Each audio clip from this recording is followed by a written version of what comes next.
عشقی به وسط ابدیت، قولی که هیچ وقت نمیشکنه. در لحظه هایی که دنیا ساکت میشه و صدای قلبا بلندتر از هر چیز دیگری است، یک قول میدم، قولی که هیچ وقت نخواهم شکست. عشقی که هیچ زمانی نمیمیرد، عشقی که ابدی از این قول من است. قولی برای تو، عشقی به وسط ابدیت، قولی که هیچ وقت نمیشکنه. قول میدم تا آخر عمر همراهت باشم در هر قدم، هر جا که باشی دلم با توه، هیچ وقت جدا نمیشویم از هم. قول میدم عشقم تا همیشه باشی کنارم، عشق بی نهایت. چشمان تو در قلب من تا آخر دنیا میمانند ثابت. قول میدم عشقم تا همیشه باشی کنارم، عشق بی نهایت.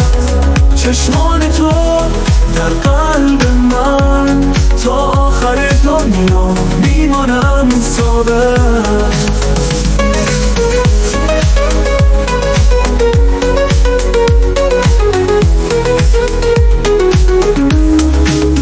من شب به یاد تو چشمام میبندم، آروم میگیرم با رویای تو.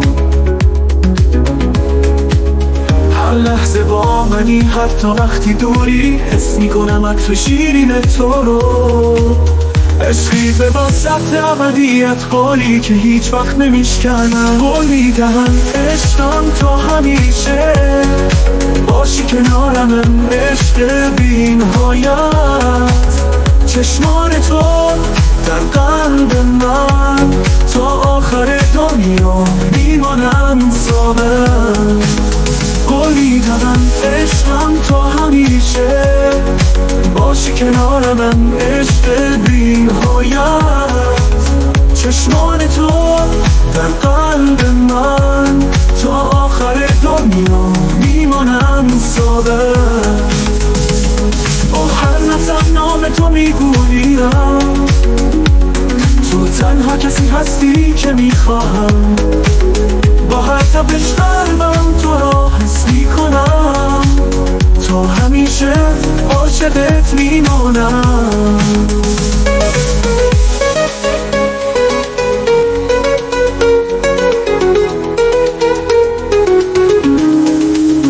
عشقی به وسط ابدیت، قولی که هیچ وقت نمیشکنم. قول میدم عشقم تا همیشه باشی کنارم، عشق بی نهایت.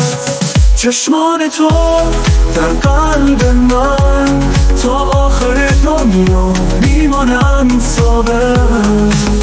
قول میدم عشقم تا همیشه باشی کنارم، عشق بی نهایت. چشمان تو در قلب من تا آخر دنیا میمانند ثابت. قول میدم تا آخرین روز عشقمون همیشه خواهد ماند، حتی اگر دنیا از هم بباشد، تو رو هیچ وقت نخوام رها کرد. عشقی به وسط ابدیت، قولی که هیچ وقت نمیشکنه.